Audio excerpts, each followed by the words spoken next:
She was earning $9.50 an hour. He owned half the city when he slammed his fist on her table and screamed in her face over a cold cup of coffee. Every single person in that restaurant went dead silent because they knew who he was. But she didn't. And when she leaned forward, looked him dead in the eye, and said those 6 words that nobody in 15 years had ever dared to say to his face, his entire world shifted. What happened next shattered 2 lives forever, and nobody in that city ever forgot the night the waitress made the most dangerous man alive go quiet. The Cornerstone Diner sat on the edge of Ridgewood Avenue, like a forgotten postcard from the 1960s, all chrome edges, cracked vinyl booths, and fluorescent lighting that made everyone look slightly ill. The coffee was strong, the pie was decent, and if you tipped less than 15%, Patty Kowalski, the owner, would personally follow you to the door and inform you of your moral failings. Scarlett Monroe had worked there for 2 years, 4 months, and 11 days.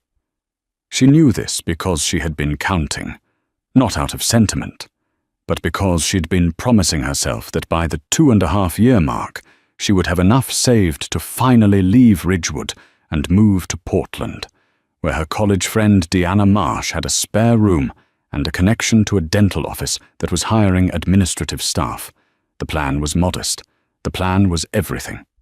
Scarlett was 26 years old, 5'4", with dark auburn hair she kept in a braid behind her neck on double shifts because there was no time to deal with it. She had a degree in communications from Ridgewood Community College that was currently wedged between her mattress and box spring because she'd run out of wall space and didn't own a frame. Her mother, Norma Monroe, had been sick for 3 of the last 4 years, a degenerative autoimmune condition that didn't kill you quickly, but liked to remind you every morning that it could. Norma's medications cost $640 a month after partial insurance coverage. Scarlett's rent on the studio apartment on Callum Street was $780. Her car insurance was $190. Her phone, the prepaid kind, was $45. She didn't go to the movies. She didn't buy new shoes. She cut her own hair in the bathroom mirror on Sunday nights and had gotten surprisingly good at it. But she smiled when she took orders. She smiled because Patty had a handwritten sign behind the counter that said, "Warmth costs nothing. Coldness costs everything." And Scarlett believed in it, even on the mornings when she'd slept 4 hours and her feet were already aching before the first customer walked in. On the night of October 14th, a Thursday, which was typically their busiest midweek night, Scarlett was already on hour 9 of an 11-hour shift. She had covered for Danny Reeves, who'd called in sick, but was actually at his girlfriend's cousin's birthday party in Trenton. She knew this because Danny was the kind of person who couldn't lie without posting evidence on Instagram. She didn't mind covering. She needed the hours. At 9:47 p.m., a black Cadillac Escalade pulled up outside the diner. Then another one, then a third. 3 vehicles with tinted windows, idling at the curb like they were waiting for a signal from the universe. Patty Kowalski, wiping down the counter, looked up at the window and went very, very still. "Scarlett," she said quietly, "I need you to take table 6. Table 6 was the corner booth, the big one with the high-backed seats, the one that couldn't be seen from the street. The one that Patty kept clean even on nights when every other table was a disaster. "I've got 4 tables right now, Patty. I know. Take table 6. Patty's voice had changed. Scarlett noticed it, that particular flatness that meant the subject was closed. She'd heard it maybe twice before, usually when something was wrong in a way that couldn't be discussed. She grabbed her notepad. The men came in first, 2 of them. Both large, both wearing dark clothing that was too expensive for a diner and too casual for a funeral. They scanned the room with the quiet efficiency of people who had made a profession out of identifying exits. They said nothing to Scarlett. They moved to the counter stools and sat, facing outward. Then the door opened again. Dominic Caruso walked into the Cornerstone Diner like a man who had never once in his life considered whether or not he was welcome somewhere. He was 41 years old, broad across the shoulders, with dark hair going silver at the temples, and a jaw that looked like it had been carved from something that didn't apologize. He wore a charcoal suit with no tie, the top button of his white shirt undone, and a watch on his left wrist that Scarlett would later learn cost more than her car, her rent, and every medication her mother took, combined. He didn't look at anyone. He walked directly to table 6 and sat down. His name was Dominic Caruso. In Ridgewood, that name meant something specific. It meant the Port Authority contracts. It meant the East Side redevelopment project. It meant 3 city council members who got very nervous when his name came up in conversation. It meant a family that had started in the import business in the 1950s, legitimate on paper, catastrophic in practice, and had evolved over 3 generations into something that the FBI had a dedicated task force for, and the local police preferred not to think about on Fridays. Scarlett Munro did not know any of this. She walked to table 6 with her notepad, her pen, and the practiced warm smile of someone who had been on their feet for 9 hours and was going to be professional about it. "Welcome to Cornerstone," she said. "Can I start you off with something to drink?" Dominic Caruso didn't look up from his phone. "Coffee, black, and whatever your soup is tonight. Tomato bisque, it's really good. Patty makes it from scratch." He said nothing. He was already typing something on his phone. Scarlett wrote it down and left. She came back 4 minutes later with the coffee and the soup. She set them down carefully. The coffee was hot. She'd made a fresh pot specifically because the carafe on the burner had been sitting for 20 minutes, and she could tell by looking at him that this was not a man who would enjoy lukewarm coffee. She was right, but not in the way she expected. He picked up the mug, took 1 sip, and set it back down with a sound that was more controlled than a slam, but communicated everything a slam would have. "This is cold," he said. Scarlett frowned. "I just made a fresh pot, sir. I said it's cold." He looked up for the first time. His eyes were dark brown, almost black, and they had the quality of someone who was accustomed to finishing conversations before the other person realized they'd begun. "Take it back. Make it again. And tell whoever runs this place that cold coffee is an insult." Scarlett picked up the mug. She touched the ceramic on the outside. It was hot. Genuinely hot. "Sir, the mug is—" "I don't repeat myself." She took the mug back. In the kitchen, she pressed the back of her hand to the mug's side. Definitely hot. She stood there for a moment, then poured the coffee out anyway, rinsed the mug with hot water to warm the ceramic further, and poured a fresh cup. She carried it back and set it on the table. He didn't acknowledge it. She went back to her other tables. Table 3, the Hendersons, a couple in their 60s who came in every Thursday for the meatloaf, needed a coffee refill. Table 8 had a family of 4, whose youngest had knocked a glass of water onto the floor. Table 11, a single man in a flannel shirt who'd been nursing a slice of apple pie for 45 minutes, suddenly wanted the check.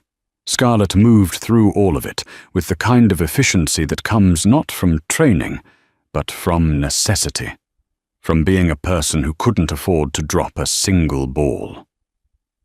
At 10:22 p.m., Dominic Caruso raised his hand for her attention. She crossed the diner and approached. "Can I get you anything else?" He held up the coffee mug. "This is the same temperature as the last one." "Sir, I poured a completely fresh. Are you arguing with me?" His voice hadn't risen. That was the thing. It was perfectly level. But it had a weight to it, the way a storm has weight before it arrives. The 2 men at the counter had both turned slightly on their stools. Scarlett took a slow breath. "I'm not arguing, sir. I'm explaining. I made a fresh pot of coffee, I warmed the mug, and I poured it directly. If it tastes cold to you, I'm sorry about that. But the coffee itself is hot. I don't need a lesson in coffee preparation from a waitress." The word landed the way he meant it to, small and dismissive, like a thumb pressing down on something fragile. Scarlett felt the heat rise in her face. She thought of Danny Reeves at a birthday party in Trenton. She thought of her mother's medication. She thought of the studio apartment on Callum Street and the cracked ceiling above her bed, and the way she cut her own hair on Sunday nights because she couldn't afford a salon. And something inside her, tired beyond the ability to be polite about it, simply reached its limit. At 10:24 p.m. on a Thursday in October, in the corner booth of the Cornerstone Diner on Ridgewood Avenue, Dominic Caruso, a man whose family name had made federal prosecutors lose sleep for a decade, raised his voice. Not dramatically, not the way movies show, but it rose enough to cut across the quiet diner, enough that the Hendersons at table 3 stopped mid-bite, enough that the man in the flannel shirt at table 11 looked up from his check. "Do you know how long I have been sitting in this booth being served mediocre food by someone who apparently can't make a single cup of coffee?" And Scarlett Munro leaned forward, just slightly, just enough that the distance between them, the safe, professional, customer and server distance, closed by about 6 inches. She met his eyes directly. "Shout at me again," she said very quietly, "and I will end you." The diner went silent. Not the gradual quiet of people noticing something interesting, the sudden total quiet of a room that has collectively stopped breathing. Dominic Caruso stared at her. In 41 years, in boardrooms and courthouses and back rooms where the city's real decisions were made, in meetings with men who had reasons to be afraid and still found the courage to pretend they weren't, nobody had spoken to him like that. Not his rivals, not his enemies, certainly not a waitress in a diner at 10 o'clock on a Thursday night. His jaw tightened. The muscle in his cheek moved. And then something shifted. Something so subtle that Scarlett almost missed it entirely. His eyes changed. Not soft, not warm, but something in them recalibrated, the way a camera lens adjusts when the thing it's looking at turns out to be more complicated than the initial read. One of the men at the counter, the taller one, whose name was Brent Fazio, and who had been with Dominic for 11 years, actually stood up halfway from his stool. Dominic raised one finger, without looking away from Scarlett, and Brent sat back down. The silence stretched. Then Dominic Caruso picked up the coffee mug and took a long, deliberate sip. He set it back down. "It's still cold," he said. But his voice was different now. The edge was gone. There was something almost curious in it. Scarlett straightened. Her heart was hammering so hard she could feel it in her temples. Her hands, pressed flat against her notepad, were shaking, but she held them steady by force of will. "I'll bring you a new one," she said. Professionally. Pleasantly. As if the last 30 seconds hadn't happened, she turned and walked back to the counter. Patty Kowalski was standing at the register looking like she'd aged 5 years in the past 3 minutes. When Scarlett reached her, Patty grabbed her wrist and pulled her close. "Do you know who that is?" she whispered. "A difficult customer," Scarlett said. "Scarlett, that is Dominic Caruso." A beat. Should that mean something to me? Patty stared at her. "Child," she said very quietly, "please go make that man the best cup of coffee you have ever made in your life and bring it to him with a smile and pray to whoever you pray to." Scarlett looked at Patty's face, really looked at it, and for the first time felt the cold understanding of something significant settling over her. She made the coffee. She brought it to table 6. She set it down and said, without apology, without groveling, "Fresh pot. 5 minutes ago." And she looked at him evenly. He wrapped his hand around the mug, held her gaze. "Sit down," he said. "I'm working." "I know. Sit down anyway." "Mr. Caruso, and I said sit down." Scarlett pulled out the opposite chair and sat down. This was the first thing Dominic Caruso had ever said to her that she couldn't argue with, not because of who he was, but because her feet were killing her and she'd been standing for 9.5 hours. What Scarlett didn't know, what she would learn in pieces over the weeks and months that followed, was that Dominic Caruso had come to the Cornerstone Diner that night, not because he wanted coffee, but because he wanted to be somewhere that didn't know him. He did this occasionally. His associate and legal counsel, a man named Jeffrey Hart, had been advising him for years to find somewhere anonymous to decompress. Somewhere away from the Caruso family compound in Westfield Heights, away from the offices on the 43rd floor of Caruso Meridian Holdings, away from the house that his ex-wife, Claire, had decorated, and that he'd never redecorated because doing so would require him to have opinions about curtains, and he found he didn't have the energy. Claire Caruso, née Claire Whitfield from the Boston Whitfields, old money with opinions about wine, had left him 3 years ago. Not because she was afraid of him. She'd married him knowing exactly who he was. She left because she said living with him was like living next to a power station. Everything vibrated, nothing was calm, and she was exhausted. He hadn't argued. He'd signed the papers. He'd given her the house in Montauk, and an amount that Jeffrey described as generous in a way that is technically still tax-optimized.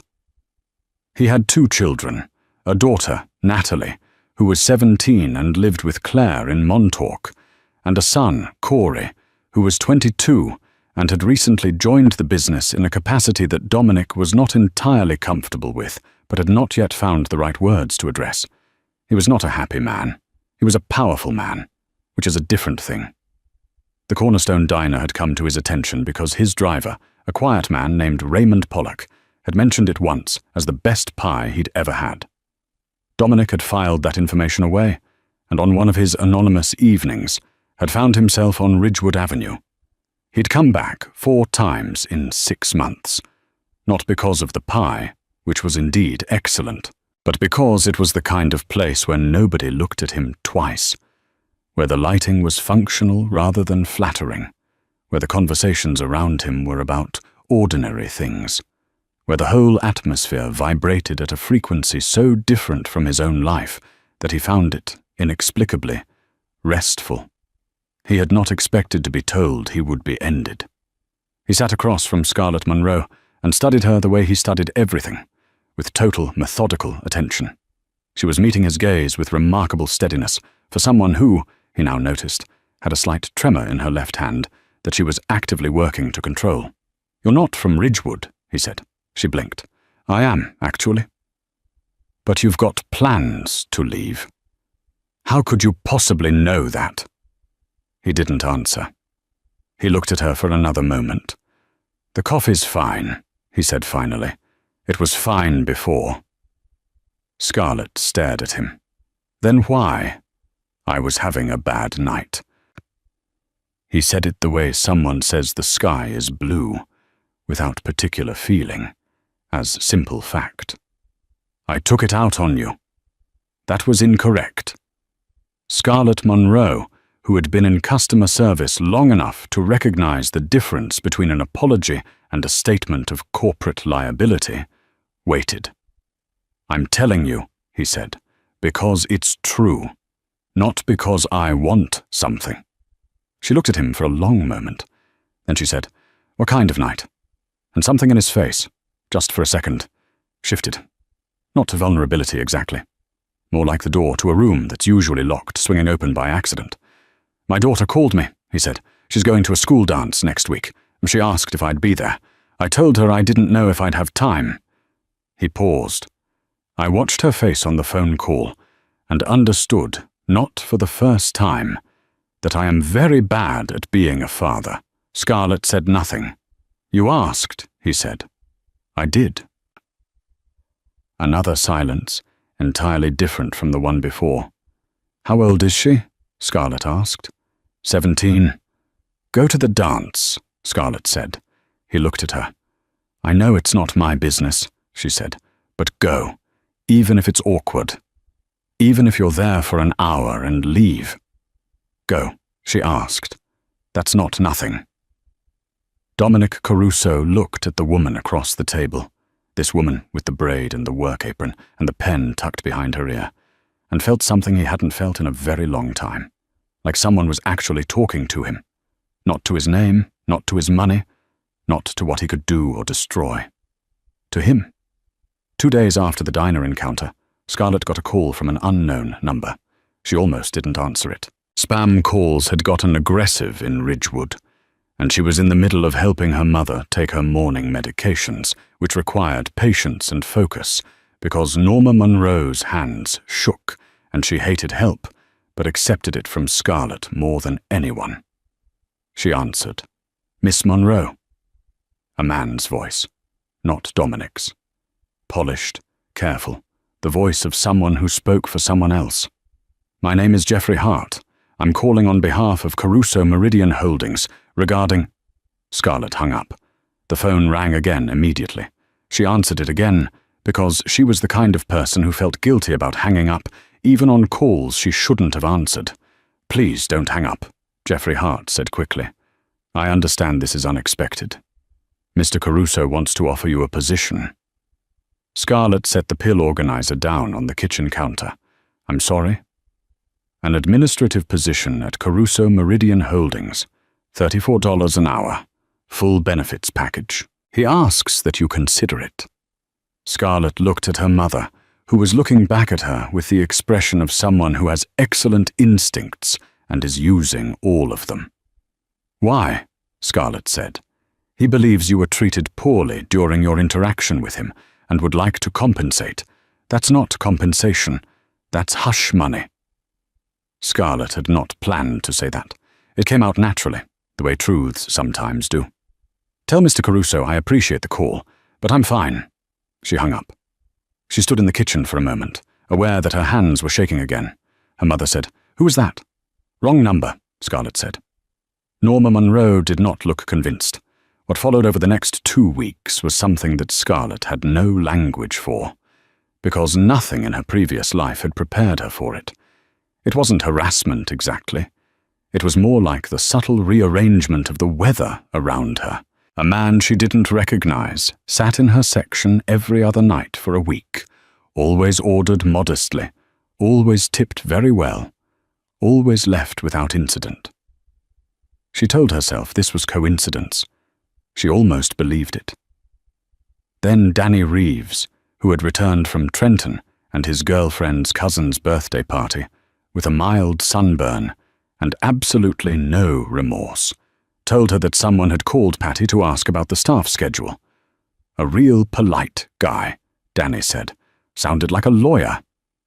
And Patty had said nothing to Scarlett about it, which meant Patty was frightened, which meant this was real.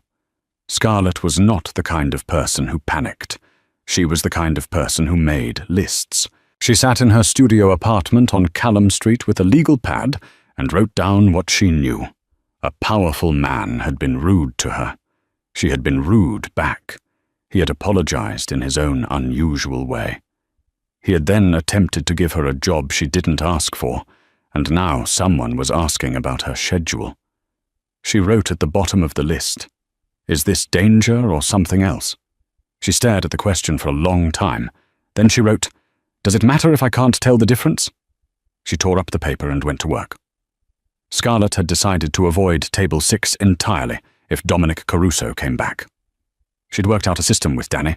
If the black SUVs pulled up outside, Danny would take the booth. This plan lasted exactly 1 shift. 3 weeks after the first encounter, Dominic Caruso walked into the Cornerstone Diner again at 9:30 p.m., this time without the escort vehicles. This time in a jacket that was slightly less formal, dark wool, collar up against the October chill. This time he sat at the counter. He sat at the counter and he said to Patty Kowalski, who was standing behind it looking like she might pass out, "I'd like whatever's good tonight. And could you ask Scarlett if she'd come talk to me?" Patty sent Danny to get Scarlett from the kitchen.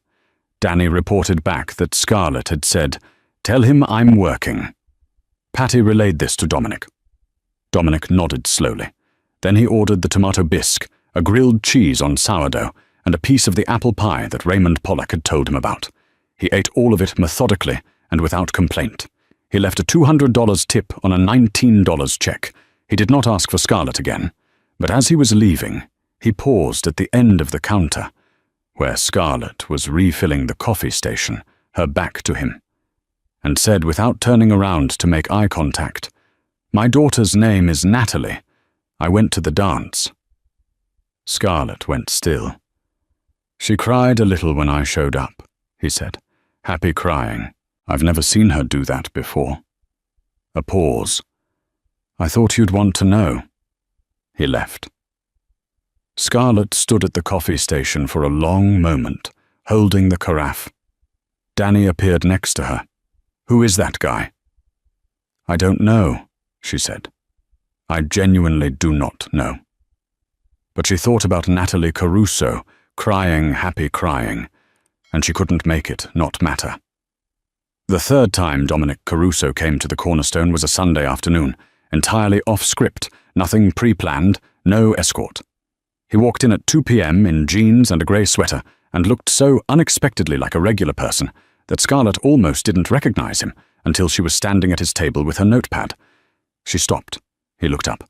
"I'm going to ask you something," he said, "and I want you to answer as if I'm not whoever you now know I am, as if I'm just the difficult customer from a few weeks ago who owes you an apology that he's still not sure he properly delivered." Scarlett studied him. "What's the question?" "Would you have dinner with me?" She stared at him for a long moment. "That's not a question," she said. "You didn't use a question mark."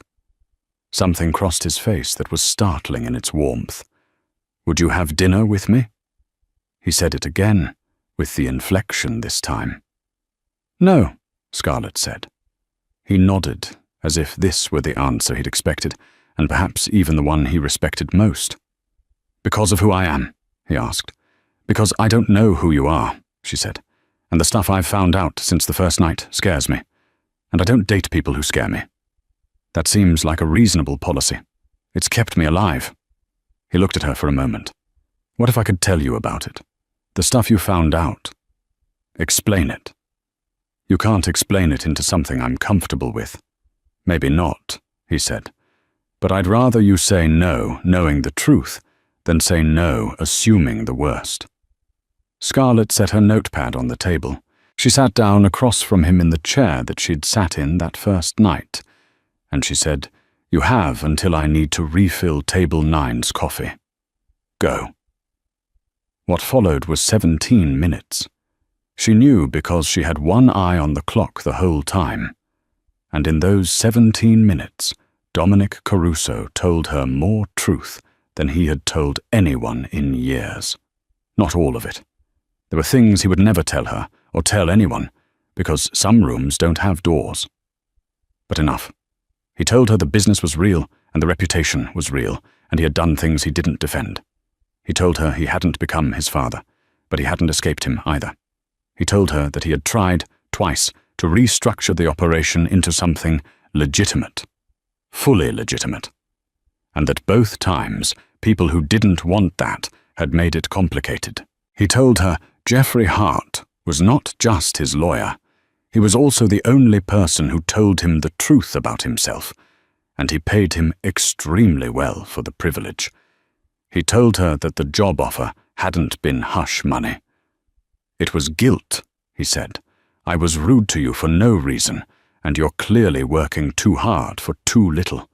And my first instinct was to try to fix it by throwing money at it, which is what I do with everything, and it almost never works." Table 9's coffee was getting low. "Why me?" she asked. "You told me you'd end me," he said. "In my entire life, I have been threatened by people who had actual, credible ways of ending me, people with resources and motivation and legal teams, and none of them scared me the way you did." "Because I wasn't scared of you." "Yes." "You liked that?"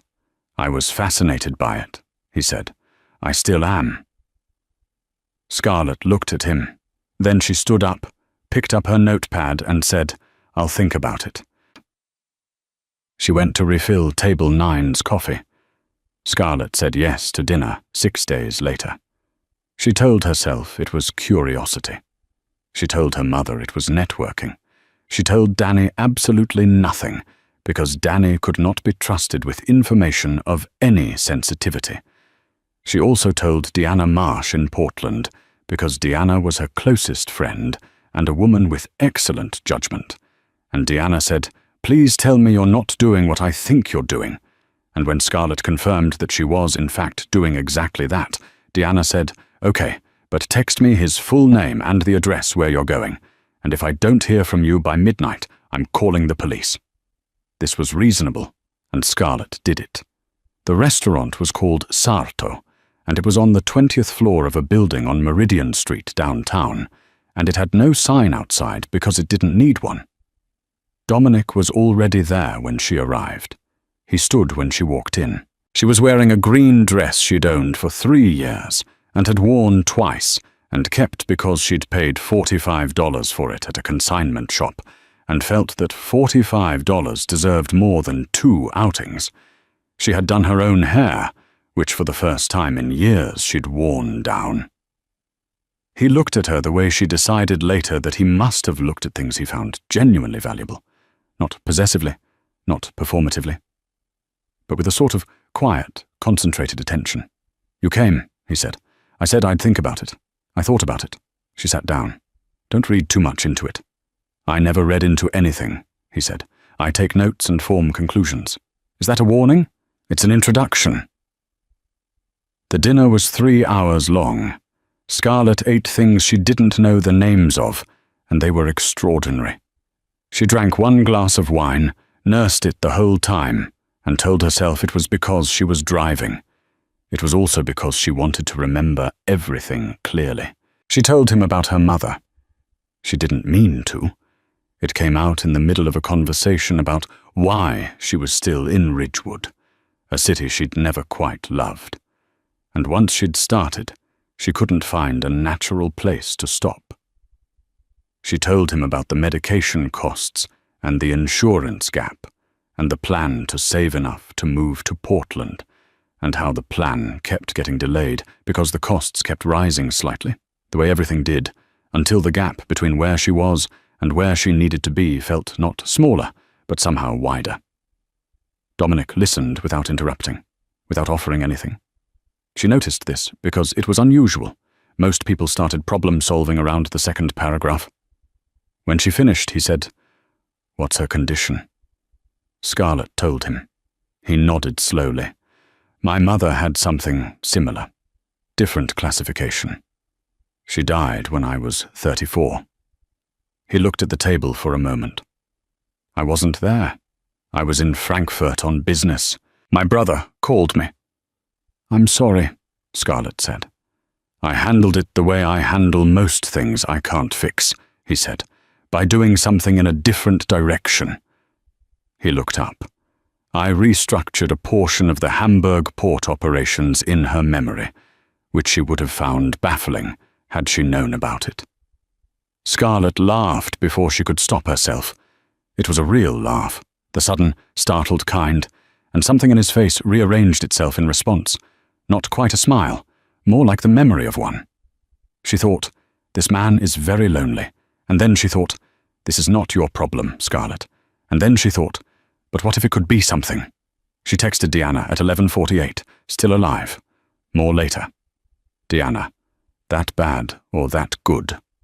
Scarlett looked at her phone for a moment in the back of the car. Dominic had arranged a driver. She had not argued. It was midnight and she was tired. And typed, "I genuinely don't know." But it was 12 days later that everything broke open.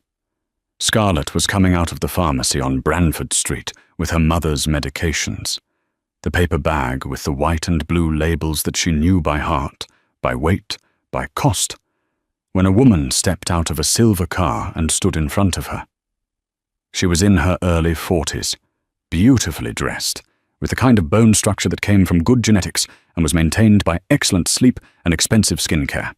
Her eyes were green, and her expression was the specific type of measured courtesy that people use when they're deciding how unpleasant to be.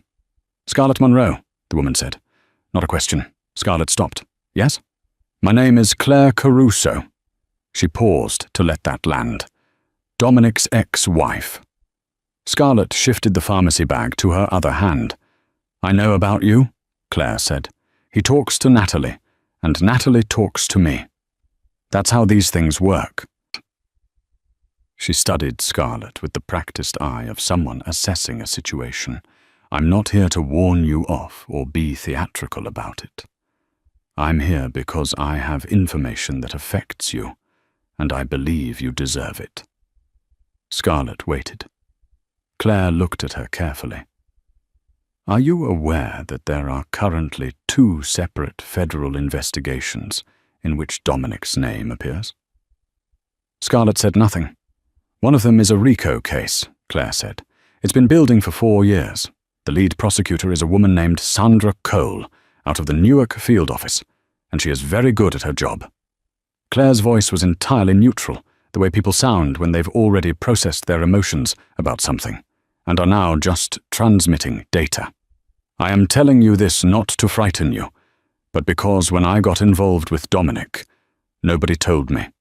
I found out by accident, 3 years in, from a document I wasn't supposed to see, and I wish someone had stood in front of me on a street corner and said what I am saying to you now."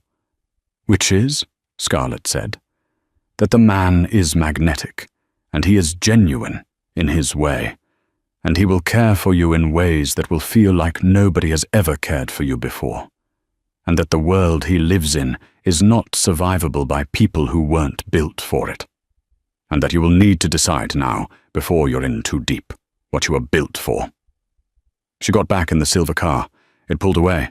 Scarlett stood on Branford Street with her mother's medications and the cold October air and the weight of something that had been theoretical until 30 seconds ago and was now the most concrete thing she'd ever held. She didn't call him that night.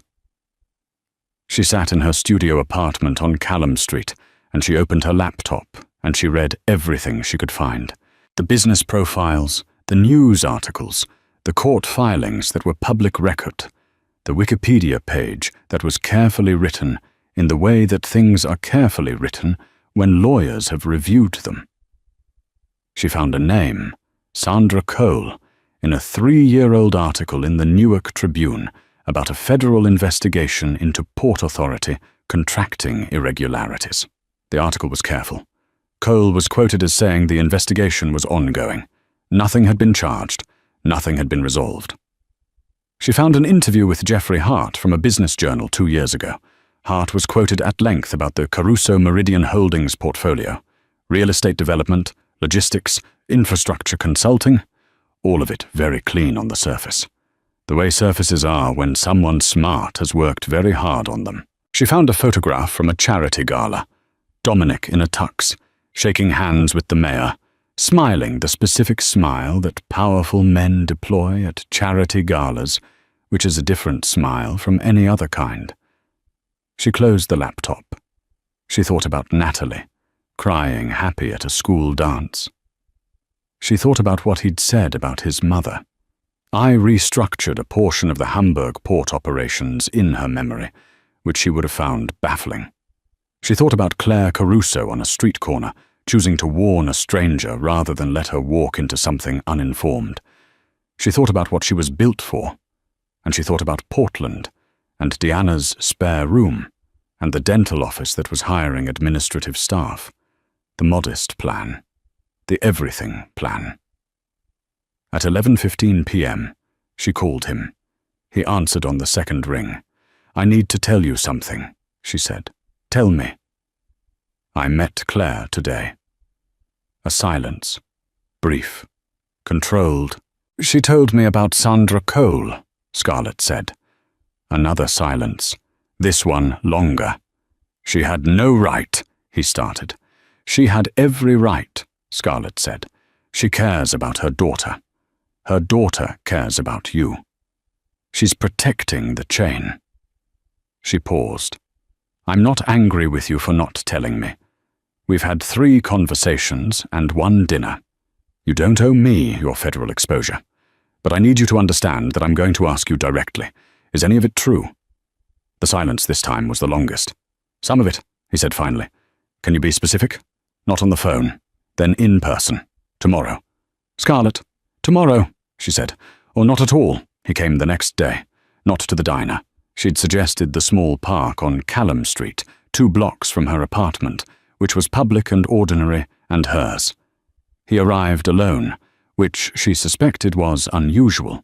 He sat on the bench she'd indicated in her text, and he looked, in the thin November light, somehow less enormous than he did everywhere else. She sat next to him. He told her. Not everything. She believed him when he said some rooms don't have doors. But enough. The port contracts were real, and some of the arrangements around them were not things that would survive a prosecutor's scrutiny. He had been insulated from the operational side of those arrangements by enough layers that his direct culpability was, legally, arguable. Geoffrey Hart's opinion was that the case would not reach him. Sandra Cole's apparent opinion, based on the pace of the investigation, was that it would. "What are you going to do?" she asked. "Geoffrey is working with a cooperation framework," he said. "It's been in discussion for 14 months. There are people below me in the structure who would be more significantly impacted. The question is whether what I provide is sufficient to satisfy what Cole wants." "And is it?" He looked at her. "Probably not." She absorbed this. "Why are you telling me?" she asked. Not accusatory. Genuinely asking. "Because you asked. People ask things they don't always get answers to." "I know," he said. "I decided some time ago that I wasn't going to be that person with you. Whatever happens between us or doesn't, you don't deserve half-truths." He paused. "You're the first person outside of Geoffrey and my brother who knows what I just told you." "Your brother knows." "My brother is part of the structure," he said, "which is its own situation."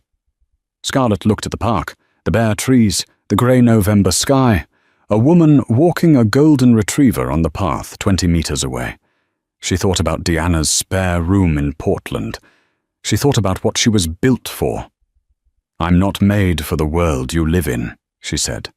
"I know," he said, "but I think you already know that and you're here anyway." "Yes." "Why?" He looked at her for a long moment. The answer, when it came, was quiet. "Because you told me to go to my daughter's dance," he said. "Because you told me the coffee was hot, even when I insisted it wasn't. Because you sit across from me, and you talk to me like I'm a person who can be accountable, and I don't know the last time someone did that." A pause. "And because I would like very much to be someone you can trust. I haven't decided yet if I am, but I'd like to try to be." Scarlett Munro sat on a park bench in November and looked at this man, this complicated, powerful, genuinely lonely man, and felt the very clear sensation of standing at a crossroads where both roads were real and both had real consequences, and nobody in the world could make the choice for her.